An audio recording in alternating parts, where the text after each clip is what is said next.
Hey everyone, it's Michael. I hope you're doing well today, and I'm finally back with another Power Rangers review after taking a break for like 5 months. I think it's just over 4, but anyway, Turbo took a lot out of me. I don't hate that show like a lot of people, but it's got some terrible quality to it sometimes. But it had some good in there too. I talked about that in my review. Uh, this, however, is a review for Power Rangers in Space, which was the one that was actively on TV when I started watching Power Rangers every day back in the day. And I pretty much got to see this, Lost Galaxy, Wild Force. I think Lightspeed Rescue was the one between Wild Force and Lost Galaxy. Anyway, I got to see pretty much everything to like Ninja Storm pretty much every time it premiered a new episode, because I was a huge Power Rangers fan growing up. And I haven't seen any of the new series after Ninja Storm, not one bit of them. Maybe one episode of the way later ones, but anyway, that's it. And I had Mighty Morphin, was really the stuff I grew up on with old VHS tapes. I talked about that in some of my previous reviews, but I wanted a break. I've been watching some other stuff, and now I'm back, and no joke, I started Power Rangers in Space, and I had heard that it was really great. I had heard that a lot, and I remembered nothing about it aside from the Power Rangers costumes here, which are freaking sick, by the way. I love these. They look more like superheroes than they ever have. The whole in space thing, I think, was a great choice. There's a lot of great creative choices for this season that I really want to talk about a lot.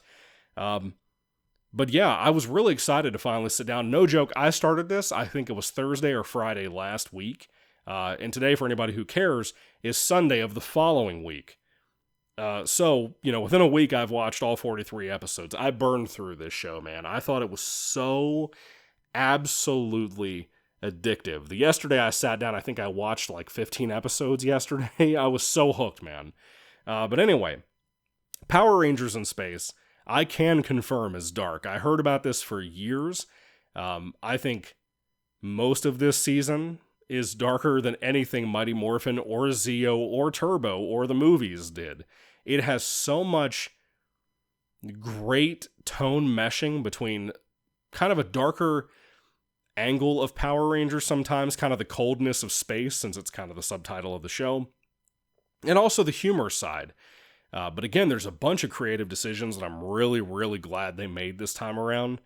I enjoyed the crap out of this season. I think it was it really feels to me like the beginning of what I remember Power Rangers being post Mighty Morphin for me. And even more so with like Lost Galaxy and Wild Force, what I remember of those shows, and Lightspeed Rescue and Time Force and all that stuff that I almost forgot to mention. I don't even know where to begin. So for anybody who forgets, basically at the end of Power Rangers Turbo, the Power Rangers got into a spaceship and went into space. They didn't have any powers anymore. And they arrived on a space station in this season, and they kind of have a prologue to this season before the Rangers actually show up. But basically, they find a spaceship that's empty and eventually meet the guy that runs this thing, who is and eventually becomes their new Red Ranger. He's a space ranger, right? And he gives them, their new like wristwatch thingies, their new morphers, whatever we're calling it, to turn into, Power Rangers from space. And I knew that they knew about aliens. Obviously, you had alien rangers, you had encounters with aliens and stuff. Technically, Zed and Rita are aliens to some extent because they live on the moon. By the way, it was good to see them back every once in a while here. Kind of at the beginning and kind of towards the end. I like that. Even the Turbo villains were in this a lot, surprisingly enough. And the TikTok King, or whatever his name is, was in here sometimes too. I really like all the throwbacks to those earlier seasons. If In Space was the final Power Rangers season, adapted from Super Sentai here in America, that would have been perfect. I really think it would have been a great high note for it to end on, but as you know, it went on for decades after that, which is fine too, as long as it's good, I guess. But, so basically we start off with a prologue before we even see the ship the Power Rangers landed on. But there's a guy in a cloak kind of stalking around a dinner, out in space. It turns out to be the Red Ranger under this cloak, and he does this a couple of times in the season. And this is, again, before he meets our previous Rangers. And after he escapes this dinner meeting thing, after he kind of overhears the plans about what's going on, and he has his own agenda, of what he's looking for. And apparently at some point we find out when he was a kid, he had a younger sister who got kidnapped, and he doesn't really know who took him. He can't really remember. That's kind of a mystery throughout the season. And I really like that. That was super well done. The execution of that, what I think they're going to do in Lost Galaxy with that too, I think that'll be cool. But it is resolved here in this season, just in case you're worried about that. You can basically watch In Space and know nothing about the previous Power Ranger shows, and you'll be just fine. I think you will. With the recap they give in the beginning of the show, you'll be fine. But anyway, this new Red Ranger that we have that kind of takes over the team from TJ, TJ becomes the Blue Ranger. His name is Andros. And my wife ruined Andros for me. I kept thinking he looked like somebody, and I've mentioned in my previous reviews, my wife will just kind of sometimes be home and like hanging out with me when I'm watching the show, and she'll look at somebody from the team and mention someone they look like, and it's almost always spot on. This one was one of those cases. She mentioned that Andros, even with his blonde highlights and his hair, and I like Andros, this is not an insult to him or the actor, she mentioned that he looks like Jennifer Garner, and I cannot get it out of my fucking head. Every time since yesterday that I've looked at this guy, he looks like Jennifer Garner. It's eerie. It's like she called that Rocky from the first show, Mighty Morphin later on, and Zeo, the Blue Ranger, she called the Rocky look like Justin Bieber, and I had never heard anybody say that. Nor have I heard somebody say that this dude looks like Justin or Jennifer Garner. So, Rachel, if you're watching or listening to this upstairs or in here, please keep naming them. They're great. You're really on spot for that. Anyway, so yeah, TJ gets kind of demoted, I guess you could say, but kind of willingly. I like TJ as a character. I like the actor who plays him. He's a little bit better here. I think all of these newcomers to the end of Turbo, or like the halfway point, I really think they come alive here. They really improve as actors and actresses. The guy playing TJ is one of them. I think he's really good as a Blue Ranger second-in-command character. You have Cassie back as the Pink Ranger. She really grew on me here. She looks even better here than she did in the previous season. Ashley, the Yellow Ranger. Oh my lord. Dude, they have her in like a miniskirt every single episode almost. And then they start, like at some point it just occurred to everybody she was hot. Then they start showing her midriff all the time. She is fantastic. Like she's a fun actress for the little bit of writing they give her to work with. But she's also fun. Her martial arts scenes and stuff are fun. You have our boy Carlos coming back to be the Black Ranger.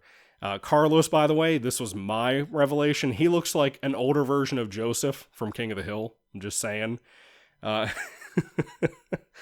see. Who else am I forgetting here? I guess I covered everybody, right? But Andros, I guess we could talk about, is the new Red Ranger, and he's an alien. He's a human-looking dude, but he's an alien from some other kind of planet. But like I said, a lot of the mystery around this season is who took his kid's sister. Is she still alive? He's been looking for her. I think he even mentioned at one point he doesn't even know if their parents are still alive, which is strange. I'd like to know more about him. But he has some other secrets too, that I really enjoyed the execution of those things in here too. One of the things I don't like about the Red Ranger, he has a weapon in this season. Most Red Rangers end up having swords. He has a spiral sword. And when I say that, I mean like it's like a drill.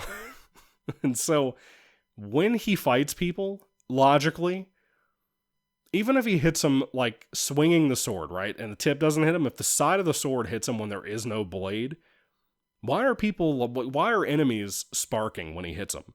You know, with a spiral drill sword, you should only be able to impale people, like poke at them. You know what I mean? Like, it's a little illogical, but it's a kid's show. I can let it pass. I really love the new settings for this show. The show will still take place on Earth, but a lot of it is actually in space on the spaceship. I like how the Power Rangers, I've already talked about their new costumes. I'm talking about, though, when they're on the spaceship with Alpha, for example, who's here. And I like that Alpha is not Andrew Dice Clay anymore. That's great. The Power Rangers have like a space uniform that is very clearly, and I would say the set is too, clearly inspired by Star Trek The Next Generation. It has a lot of Star Trek Next Generation or TNG, whatever I can call it, kind of infused into this show. It's very inspired by that, I would say. And I really think it helps the show a lot. And what I mean by that is, when you watch TNG, and I'm not even a big TNG guy, I've never even finished more than like 5 episodes of that show, and I like it, don't get me wrong. I own all the seasons, I just haven't watched them yet. But I like the original Star Trek. I'm kind of working my way through piece by piece of history in order for Star Trek. You know how in TNG they have like a very cozy atmosphere? Like the show was shot on film, obviously, and like you have carpets inside of the space deck and all that. That's kind of what this show is like. And I think that was a good tip they took from that. I think it really works. But their new outfits, their uniforms as like space rangers or whatever on the space station, I like those. I think it really adds this Star Trek-y feel to this show, even though it still takes place on Earth a lot. Not a ton, but a lot. And of course, they're all adults. They don't have to go to school and stuff, so they're not like having to work jobs and pay bills and all that junk. That's really cool. I like how they use these things called galaxy gliders to transport themselves. It's basically a surfboard that they use in space. Think of like the Silver Surfer. I love those things. I love the effects in this season, even though I'm not saying they're good effects. They were good for their time, I think, personally. But I think the effects are really, really fun here. I think that the galaxy gliders themselves, the effects are really fun. The morphing screen absolutely sucks this season, just so you know. Like when people are morphing, it's not like a bunch of lightning and, the different ways they've done it in previous seasons looked a lot better. They kind of got worse in Turbo, if I remember correctly, because of all the weird CGI Photoshop shit. But this season, it's just a screen of like the Japanese footage of the people spinning around. And that's it. And it's terrible. I don't like it at all. The new theme song, by the way, I forgot to mention this, is easily the best one since the original Mighty Morphin. It's fantastic. It's so good that it gets stuck in your head, man. It really does. It's been in my head all week as I watched this since last weekend or the week before or whatever. I can't get it out of my head. It's really, really good. Let's see. I feel like I'm missing some stuff here when it came to my notes. There's kind of like a romance thing going on between Andros, the new Red Ranger, and Ashley, the Yellow Ranger. They never fully commit to that as a series or as a show or season, but they do quite a few interesting things with it by the end of the season, and I really love that, man. We have a new villain this time around. Her name is Astronema, and she wears, like, I'm not even kidding, like the same outfit that Julie Newmar wore in Batman's old 66 series and Anne Hathaway wore in Dark Knight Rises. It's like a straight up shiny black leather sex shop outfit. I'm not even joking. Every time she goes into battle, she gets some armor on top of that, like maybe some shoulder pads and a chest plate, and then her hair color changes all the time throughout the season for some reason. Astronema, the actress playing her, is not good. She's just not a good actress, but she is fine. She is really, really fine. She has like a dude that kind of raised her. You don't really know that at first, but his name is Ecliptor, I think is his name. He's freaking sick looking. I love the look of that guy. He's like, if you had a bunch of black rocks come to life and have green veins glowing all around it, like through it and, kind of holding it together, that's what he looks like. Carries around a sword and stuff. He's so cool. I really, really dig him.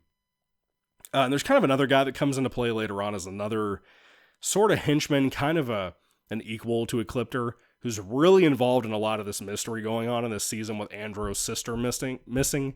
I'm not even kidding. His name is Darkonda, but I keep thinking it was Dark Honda, like a black Honda Civic or whatever. Really weird. It's a weird name. Darkonda. But the design for Darkonda is freaking badass. He looks like a volcano. I love it. Bulk and Skull. Let's talk about them briefly. This season they start out kind of hanging out with an old man, an old scientist man who's crazy, kind of dementia riddled. But they really cut back on Bulk and Skull, and thank God for that. I've been complaining about that for like 3 seasons. If you've been watching these reviews, you've heard me say it over and over again. I don't think, and I'm hoping from this point onward, that the series will stick with what they did here. From what I remember they did, like they had the main cast do humorous things to make them be fun, but they didn't need bully characters. Bulk and Skull should have kind of grown out of that by now, but now they're back and regressed to wearing like biker outfits, and metalhead outfits, and emo outfits, and punk outfits, and whatever from back in the day. But they're hanging out with this old man that does science projects and stuff. And it's so not necessary at all. And this season proved that. You don't need those guys involved. They're really fun in Mighty Morphin. But dude, every episode of Mighty Morphin, they would take like 2 minutes of the 20-minute long episode to spend time with these goofballs making gags. By the time I got to Zeo, and even the end of Mighty Morphin, I was done. I didn't want any more of that shit. And then last season, they had the whole monkey thing. That was awful. It was something different, but it was awful, and I was done with it. But I'm so glad Bulk and Skull are barely in here this season. I don't think they're back for Lost Galaxy, like, at all. I'm really glad about that, too. There's pretty much one more character I want to talk about. I don't want to tell you too much about him. He is the Silver Ranger, which is cool, because the previous season... No, Zeo, we had a Golden Ranger, which was Jason. From the original Mighty Morphin, which was cool. But the Silver Ranger here is a guy named Zane, and he looks identical to Brad Pitt. It is creepy how much he looks like Brad Pitt. In the face, the hairstyle, all of that stuff. I really like that actor. I really like that character and what they do with the Silver Ranger. He's best friends with Andros, the Red Ranger, the new guy. That brotherhood that they built amongst these two, and kind of some of the stuff they do with him and Astronema, the villain that I was talking about in the season, it's all good. It's all really good. I love it. I really do. It just makes the season better and better. I guess we can talk about some other things involving episodes. One of my biggest complaints is that it's a complaint about other people's complaints, I guess you could say. There's a TMNT Next Generation crossover here that everybody's bitched about for years to me. That they were like, oh, I hate that show so much, I would never watch it. It's the one with the female Ninja Turtle, right? They appeared in here, all 5 of them. And I gotta say, dude, the crossover here, this event, with the Power Rangers and the Ninja Turtles fighting, man, I gotta tell you, I really, really liked it. I thought it was super fun. I had a blast with it, man. I would have liked more of that, to be honest, with other shows, if they could have done it. But that was really cool. I would have loved to have had like a Power Rangers Beetleborgs crossover at some point. I think that was the competition. I don't remember. But I loved that crossover. I think it was a 2-parter, if I remember correctly. But that was really fun to me. I don't really like any of the Megazords this season. Can I just talk about that too? The first Megazord they get in here, I'm not a fan of it at all. But then they have like another one like halfway through the season that shows up, and it uses like a missile, right? It's just like the tip of like a rocket ship that it shoots off, but it's holding the rocket ship by this handle. And it's so fucking goofy. And when all the different pieces are racing to the battlefield with that, that particular Megazord, when it's disassembled, when they're coming to a battlefield and getting ready to assemble into a Megazord, the Red Ranger humanoid-looking robot thing is like riding this missile like it's a surfboard too, kind of like their Galaxy gliders. It is so fucking stupid. I hate that. It's terrible. But yeah, the Megazords are not very good in this season at all to me. It's one of the only things kind of limiting my interest in the season, because by the end of the episodes, when they have those Megazord fights pretty much every time, that was not something holding my attention. It took everything in me not to skip those parts, but because of the music and the characters and the stuff they did there, I was cool with sticking around for that. I thought there was some good stuff to offer there. There's some cool cameos in here too from a couple of the previous Rangers. Justin and Adam show up at some point. So it made me feel a little bit better for the kid who played Justin in Turbo, because he really, I think, got a shitty deal. He was introduced into the show, specifically with the Turbo movie, to have, because of Beetleborgs, to have a kid in the Power Rangers team. But what they did with him in the Turbo show was insulting. I felt bad for that kid. I bet he had a good time making the season back in the day. But like, I feel like when they replaced him at the end of season of Turbo, whatever that season's supposed to be, is that technically 5? I guess, whatever. When he got replaced, I felt bad for him when I finished Turbo a few months back. But having a little like tribute episode here of him coming back and saving the Rangers, that had to have meant the world to that kid. It had to have. It was kind of nice, and it was good seeing Adam back on another episode later on. But like I said, all these cameos, especially by the time the finale comes around, of like, you know, all these different previous villains and stuff, that was so good. And the resolution to all that by the end of the season was so great. But now I gotta talk about my favorite part of the season. I think this is the coolest shit ever. I never saw this on TV that I can remember. The Psycho Rangers. Dude, they look like demonic Power Rangers in the coolest of ways. I don't think when I was a kid, and by the research I did looking at on the internet, I don't know why, but I don't think we ever had Psycho Rangers toys ever come out until the newest collections of like Lightning Collection and Legacy Collection figures that are too expensive for my taste. But dude, these Psycho Rangers that are like evil Power Rangers that Astronema creates with her team, dude, they're great. I love every single episode involving them, and there's quite a few.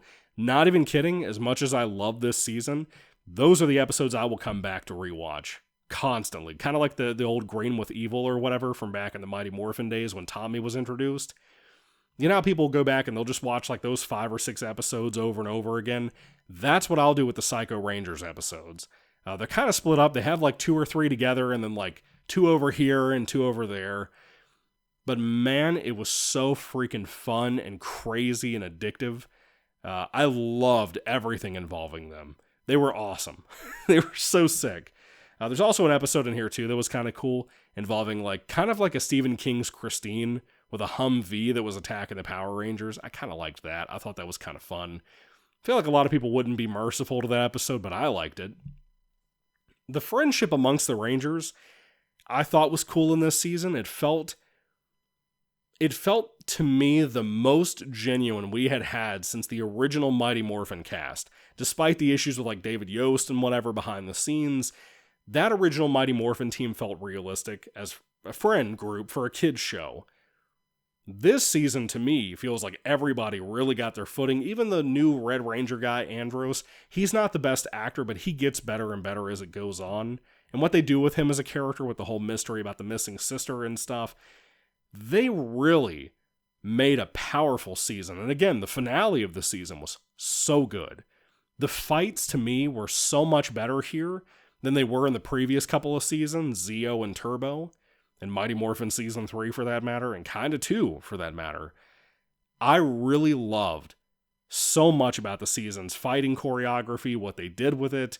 Yeah, some of the footage you can still tell is when it's like Super Sentai or whatever, and that Japanese footage from probably a decade before this show was playing on TV here in America. But I still liked what I was seeing. I still thought it looked really good. Even when it cuts to the Japanese footage, it doesn't look that off with the camera work and stuff of what they did here in America to add on to it. Some of the Megazord fights look a little old, but it kind of depends on what it is. But outside of that, dude, it was so good. The fighting choreography was so much more improved. When the American actors are actually having to be in the costume or just in civvies and they're fighting, they look great. They're doing some really cool stuff. People are getting thrown through walls and shit. Man, it is such a massive improvement in every possible way. And again, those great new costumes are such an awesome addition to this show. And all the tech, the Galaxy Gliders, all that makes up even more of a cool show for me.